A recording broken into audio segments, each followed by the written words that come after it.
तो अस्सलाम वालेकुम नाजरीन, मैं डॉक्टर मोहम्मद गौस उमर वेलकम करता हूँ आपको वेटनरी एजुकेशन चैनल में एक नए टॉपिक के साथ और एक नई इन्फॉर्मेशन के साथ। आज का जो टॉपिक है मैं आपसे डिस्कस कर रहा हूँ वो ख़ास तौर पे बकरी पाल हजरात हैं जो उनके लिए है कि जो टॉपिक है उसका नाम है प्रेगनेंसी टॉक्सीमिया।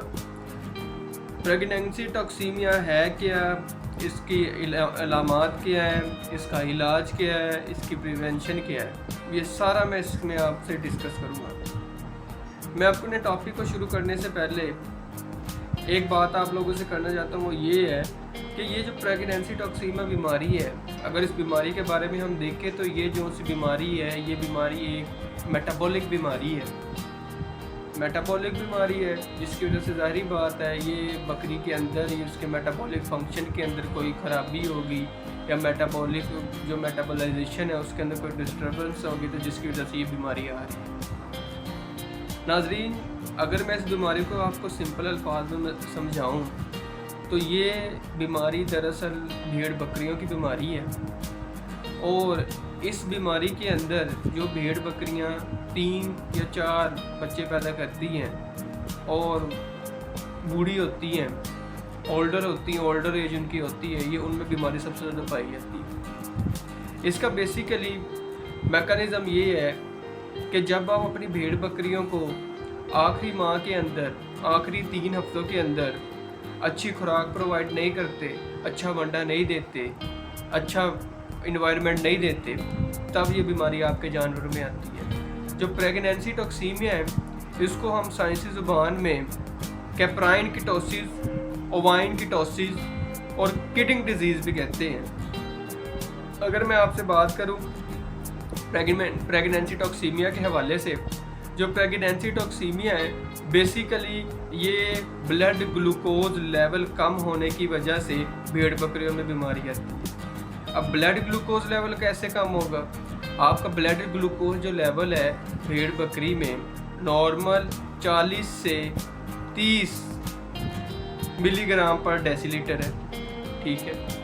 लेकिन जब ये बीमारी आएगी तो जो भेड़ बकरी हैं उनके अंदर जो ब्लड ग्लूकोज लेवल है वो 20 से भी नीचे चला जाएगा।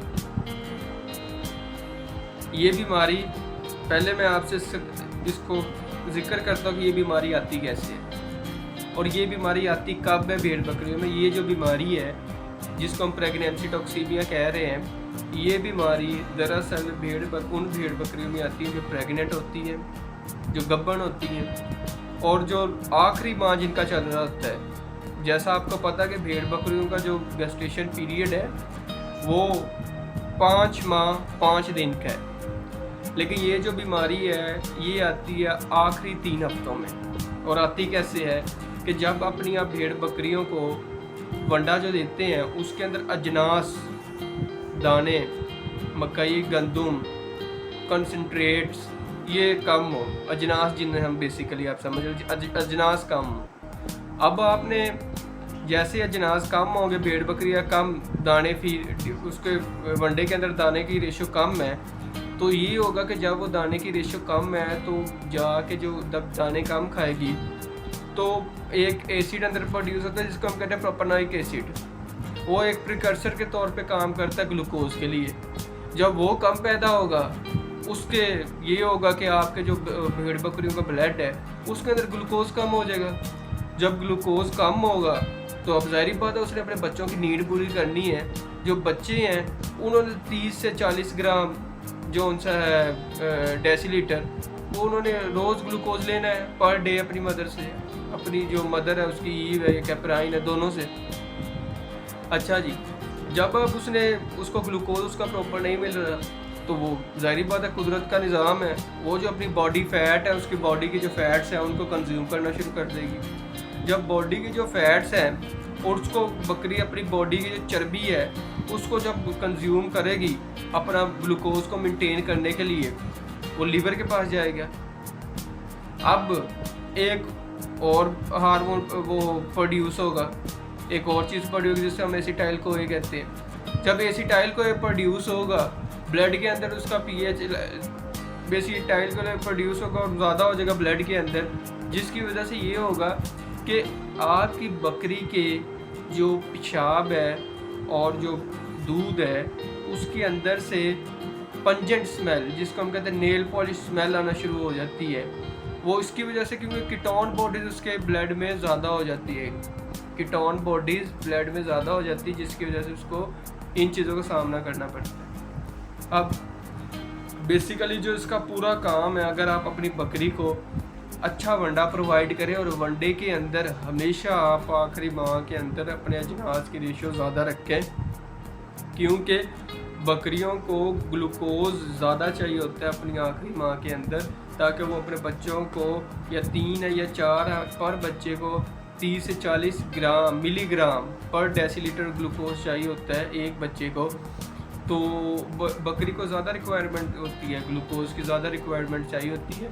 जब वो ग्लूकोज की रिक्वायरमेंट नहीं पूरी होती, नेगेटिव एनर्जी बैलेंस होता है, तो जिसकी वजह से फिर बकरी अपनी बॉडी फैट को कंज्यूम करना शुरू कर देती है ताकि वो अपने ग्लूकोज की नीड को पूरा कर सके। और उसकी वजह से ही उसकी बॉडी आपको इंतहाई कमज़ोर दिखना शुरू हो जाती है बकरी। ये बेसिकली इसका पूरा मैकेनिज़्म है कि आप इसको कैसे कंट्रोल कर सकते हैं। अगर बकरी कम खा रही है तो उसकी क्या आगे पैथोजेंसिस जा रही है, ये इसकी एक पैथोजेंसिस समझ ले।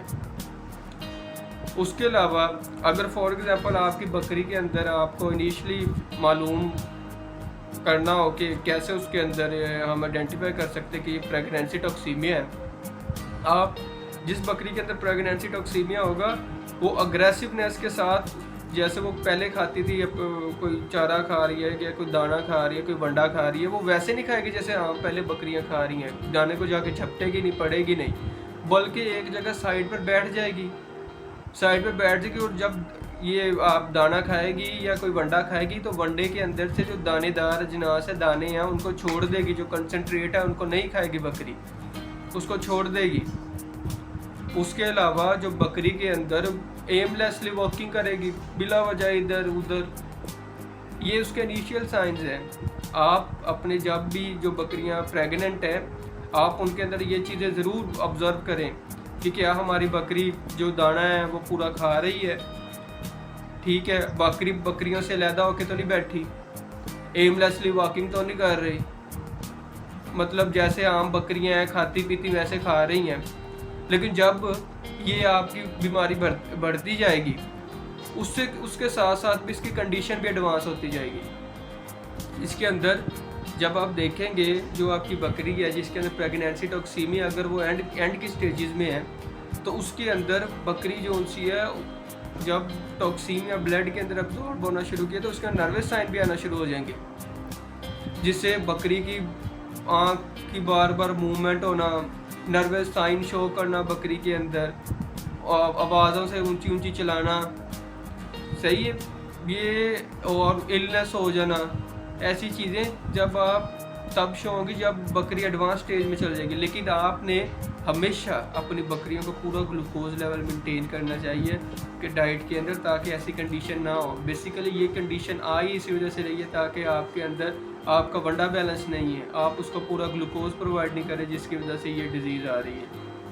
तो बेसिकली इस डिज़ीज़ का मतलब ही ये कि आप अपनी बकरी के अंदर पूरा ग्लूकोज लेवल मेंटेन करें, उसको अच्छा ग्लूकोज दें।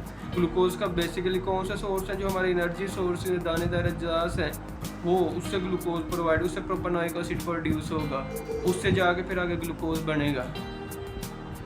तो अपने वनडे के अंदर दानेदार अज्जास आखिरी माह के अंदर ज़्यादा रखें, क्योंकि बकरी का जो र्यूमन होता है वो पहले ही आपको पता है कि बच्चों की वजह से वो कंप्रेस हुआ होता है, तो हमने उसको अच्छी फीड प्रोवाइड करनी है। इसके साथ साथ अपने वनडे के अंदर DCP भी शामिल करें, ठीक है। और अगर आप प्रोपालीन ग्लाइकोल भी मिलती है, वो भी एक ऐसा प्रिकर्सर आप वो भी दे सकते हैं बकरी को आखिरी माह के अंदर। और ये चीज़ें अगर आप मैनेज करेंगे तो ये आपको बकरी को बीमारी नहीं आएगी। और अगर आप बकरियों के अंदर ये बीमारी आ गई है तो आप इसके अंदर उसको प्रोपालीन ग्लाइकोल दे सकते हैं 60 ml 3 दिन तक। उसके अलावा आप इसके अंदर डेक्सट्रोज की ड्रिप यूज़ कर सकते हैं। अच्छा, अगर आपको इसके अलावा आप उसके अगर पार्चुरेशन इंड्यूस करवाना चाहते हैं तो आप डेक्सामेथासोन भी यूज़ कर सकते हैं। और लेकिन आपको इसकी तरफ जाना ही नहीं है, आपको पहले उसकी प्रिवेंशन कर लेनी है। प्रिवेंशन आपने कैसे करनी है, आपने पहले उसको एक अच्छा ग्लूकोज, जैसे वंडा मैंने आपको शुरू में कहा कि उसका वंडा अच्छा करें, उसको वंडा अच्छा दें ताकि उसका ग्लूकोज की नीड पूरी, उसको ये सारी चीज़ों की तरफ आपको आना ना पड़े। दूसरा कोई उसको इन्वायरमेंट अच्छी दें, अच्छा माहौल दें, उसको बस सॉफ्ट बेडिंग उसको प्रोवाइड करें, हीट स्ट्रेस से बचाएं, ये सारी चीज़ें आप मैनेज करें और उसको फ्रेश वाटर की अवेलेबिलिटी हो। ये डिज़ीज़ को आप इस तरह कंट्रोल कर सकते हैं, क्योंकि प्रेगनेंसी टॉक्सीमिया बहुत कॉमन है आजकल। और जैसे अब आगे सीज़न शुरू होगा बकरियों का, तो जब बच्चे देंगी तो उनसे कोई 1 या 3 हफ्ते पहले उनकी डाइट आप अच्छी कर दें। आप कॉन्टीन्यूसली उनकी डाइट अच्छी करें, लेकिन इन जो उनसी आप इस महीने में, ये आखिरी 3 हफ्तों में उनकी डाइट के अंदर प्रोपालीन, ग्लाइकोल या ग्लूकोज के सोर्सेज ऐड करें ताकि उनको इस चीज़ की कमी ना आए और वो बकरी इस कंडीशन से बच सके। और अगर आपको हमारा चैनल अच्छा लगे और कंटेंट अच्छा लगे तो चैनल को सब्सक्राइब करें और लाइक करें। और अगर आपका कोई भी सवाल है तो आप मेरे से कमेंट सेक्शन में उसके मुतालिक पूछ सकते हैं। Thank you.